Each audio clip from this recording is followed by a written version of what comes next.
यशायाह अध्याय 2। आमोस के पुत्र यशायाह का वचन जो उसने यहूदा और यरूशलेम के विषय में दर्शन में पाया। अंत के दिनों में ऐसा होगा कि यहोवा के भवन का पर्वत सब पहाड़ों पर दृढ़ किया जाएगा और सब पहाड़ियों से अधिक ऊंचा किया जाएगा, और हरेक जाति के लोग धारा की नाई उसकी ओर चलेंगे, और बहुत देशों के लोग जाएंगे और आपस में कहेंगे कि आओ हम यहोवा के पर्वत पर चढ़कर याकूब के परमेश्वर के भवन में जाए।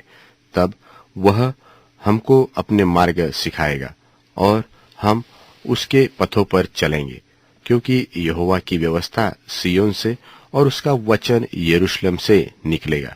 वह जाति जाति का न्याय करेगा और देश देश के लोगों में झगड़ों को मिटा देगा। वे अपनी तलवारें पीटकर हल के फाल और अपने भालों को हंसिया बनाएंगे। तब एक जाति दूसरी जाति के विरुद्ध तलवार फिर न चलाएगी और लोग भविष्य में युद्ध की विद्या न सीखेंगे। हे याकूब के घराने, आ हम यहोवा के प्रकाश में चले। तूने अपनी प्रजा याकूब के घराने को त्याग दिया है, क्योंकि वे पूर्वियों के व्यवहार पर तन मन से चलते हैं और पलिश्तियों की नाई टोना करते हैं और परदेशियों के हाथ साथ मिलाते हैं। उनका देश चांदी और सोने से भरपूर है और उनके रखे हुए धन की सीमा नहीं। उनका देश घोड़ों से भरपूर है और उनके रथ अनगिनत है। उनका देश मूर्तों से भरा है। वे अपने हाथों की बनाई हुई वस्तुओं को, जिन्हें उन्होंने अपनी उंगलियों से संवारा है, दंडवत करते हैं। साधारण मनुष्य झुकते और बड़े मनुष्य प्रणाम करते हैं। इस कारण उनको क्षमा न कर।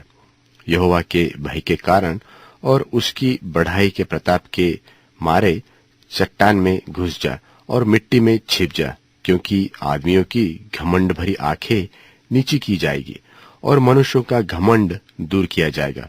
और उस दिन केवल यहोवा ऊंचे पर विराजमान रहेगा, क्योंकि सेनाओं के यहोवा का दिन सब घमंडियों और ऊंची गर्दन वालों पर और उन्नति से फूलने वालों पर आएगा, और वे झुकाए जाएंगे। और लबानोन के सब देवदारों पर जो ऊंचे और बड़े हैं, और बाशान के सब बांज वृक्षों पर और सब ऊंचे पहाड़ों और उन सब ऊंची पहाड़ियों पर और सब ऊंचे गुम्मटों और सब दृढ़ शहर पनाहों पर और तर्शीश के सब जहाजों और सब सुंदर चित्रकारी पर वह दिन आता है। और आदमी का गर्व निकाला जाएगा और मनुष्य का घमंड दूर किया जाएगा, और उस दिन केवल यहोवा की ऊंचे पर विराजमान रहेगा और मूर्तें सब की सब नष्ट हो जाएगी। और जब यहोवा पृथ्वी के कंपित करने के लिए उठेगा, तब उसके भय के कारण उसकी बढ़ाई के प्रताप के मारे लोग चट्टानों की गुफाओं और भूमि के बिलों में जा घुसेंगे। उस दिन लोग अपनी चांदी सोने की मूर्तों को, जिन्हें उन्होंने दंडवत करने के लिए बनाया है, छछूंदर और चमगिद्रों के आगे फेंकेंगे, कि यहोवा के भय के कारण और उसकी बढ़ाई के प्रताप के मारे चट्टानों की दरारों और पहाड़ों के छेदों में घुस जाए, जबकि वह पृथ्वी को कंपित करने के लिए उठेगा।